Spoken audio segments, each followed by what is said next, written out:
안녕하십니까. 오늘 말씀은 마가복음 10장 17절로 31절 말씀입니다. 오늘 본문에서는 재물이 많은 청년이 등장합니다. 어제의 말씀에 이어서 연결해 본다면 그 주제가 인간의 삶에 있어서 아주 자연스럽게 이어지는 것이라고 할 수 있습니다. 결혼, 어린아이, 그리고 재물입니다. 인간의 삶에 연결되는 잊을 수 없는 내용을 다루고 있죠. 오늘 본문에서 청년은 아주 열정적인 태도로 예수님을 찾아옵니다. 그는 예수님에게 무릎을 꿇고 존경의 마음을 표현하죠. 청년은 예수님을 알아보고 무릎을 꿇었습니다. 누가복음에 따르면 그는 관리였습니다. 게다가 부자입니다. 아무것도 부족함 없는 그가 무릎을 꿇으며 자신은 예수님을 존경한다고 말합니다. 주변이 어떻게 생각하든 상관하지 않습니다. 그만큼 간절했습니다.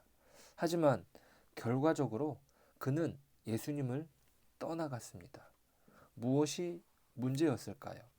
그것은 청년의 구원관 때문입니다. 이 사람은 구원에 있어서, 즉 영생에 있어서 철저히 행위의 구원을 생각했습니다. 이는 예수님을 향한 칭호에서 엿볼 수 있습니다. 그는 예수님을 이렇게 부르죠. 선한 선생님이여. 17절은 이렇게 기록합니다. 예수께서 집에 나가실새 한 사람이 달려와서 꿇어 앉아 묻자오되 선한 선생님이여 내가 무엇을 하여야 영생을 얻으리이까. 그는 예수님을 선한 선생님으로 부릅니다. 하지만 독특하게 예수님은 그 선함의 문제를 하나님께 가져갑니다. 18절에서 예수님은 이렇게 대답하십니다. 예수께서 이르시되 내가 어찌하여 나를 선하다 일컫느냐 하나님 한 분 외에는 선한 이가 없느니라. 사실 이 예수님의 답변은 우리의 관점으로 이해하기 어렵습니다. 예수님께서 하나님의 아들이시고 또 선한 분이신데 왜 자신을 이렇게 대답하시는지 우리는 궁금하지 않을 수 없습니다. 청년의 질문에 자신은 선하지 않다고 말합니다. 분명히 선한 분임을 우리가 알고 있는데 말이죠. 이것은 그 대답에 의도성이 있다는 것이에요. 우리는 이것을 확인할 필요가 있습니다. 예수님은 하나님의 선하심을 강조하신 겁니다. 즉, 청년의 선함에 대한 생각에 온전한 깨달음을 주기 위함이죠. 청년은 예수님을 선한 선생님이라고 부르면서 이렇게 질문을 합니다. 무엇을 하여야 영생을 얻으리까? 즉, 그는 어떤 선한 일을 행함으로써 영생, 즉 구원을 얻을 수 있겠는가라고 묻습니다. 즉, 그는 선한 일을 행하는 것이 곧 구원이라고 생각하죠. 여기에 대한 예수님의 대답은 무슨 의미입니까? 즉, 예수님께서 말씀하시는 선함의 강조는 하나님에게서 발견되는 것이지 어떤 선한 일을 함으로써 발견되는 것이 아니라는 것을 이야기하십니다. 예수님께서는 그가 부른 칭호를 고쳐주시면서 선함의 근거가 오직 하나님에게서만 나올 수 있다는 사실을 말씀하십니다. 진정한 선함은 오직 하나님으로부터만 나옵니다. 우리는 흔히 선한 행동을 많이 하면 선한 사람으로 여기는 경향이 있습니다. 하지만 중요한 것은 하나님을 사랑하는 마음에서 선함이 나온다는 것이죠. 내가 아무리 선한 일을 많이 한다고 해도 하나님께서 함께 하시지 않으면 소용이 없습니다. 누군가 알아주어야만 하는 선행은 단지 그 자신만을 위한 것이지 그곳에는 하나님이 계시지 않습니다. 우리는 잊지 말아야 합니다. 우리의 진정한 선행은 오직 하나님을 사랑하는 마음에서 비롯된다는 사실을 누가 알아주어야 알아주어서 선행이나 봉사를 하는 것이 아니라 하나님을 사랑하기 때문에 하는 것이어야 합니다. 내가 좋아서 하는 것이 아니라 하나님을 사랑하고 기뻐해서 하는 것입니다.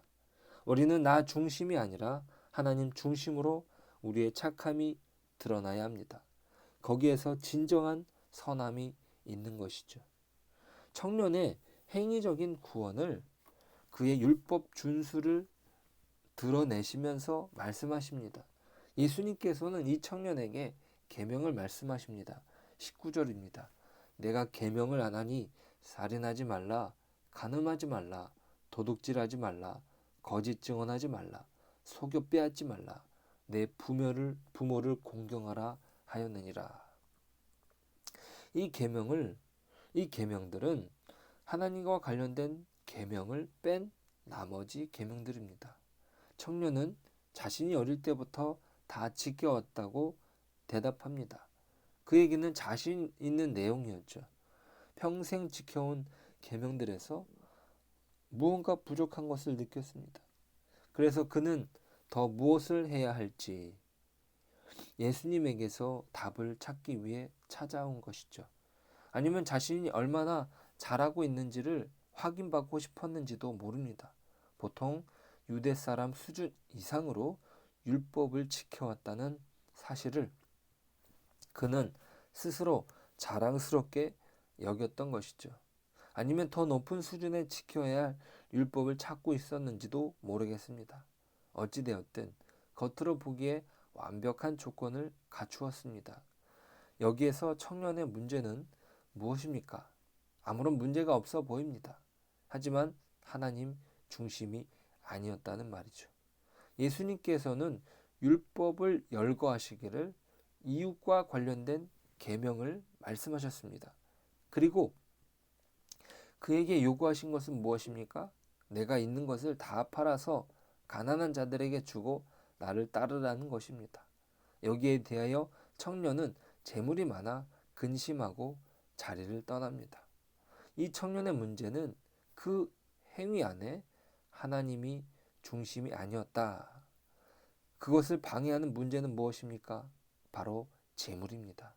이 말은 예수님께서 요구하시는 것은 하나님 중심의 전적인 변화를 요구하십니다. 한두 계명을 덧붙여서 도덕적 수준을 높이는 게 아니라 완전히 다른 사람이 되는 것입니다. 그것이 성품의 변화죠. 자신을 버리고 십자가를 지라고 말씀하신 것과 일맥상통하는 것입니다. 어떤 규율을 지키는 수준의 문제로 접근하는 것이 아니라 예수님이 찾아왔던 니고데모와 마찬가지로 예수님께 구원의 문제를 물어왔을 때 예수님은 그에게 전혀 이해되지 않는 대답을 하셨죠. 예수께서 대답하여 이르시되 진실로 진실로 내게 이르노니 사람이 거듭나지 아니하면 하나님의 나라를 볼 수 없느니라.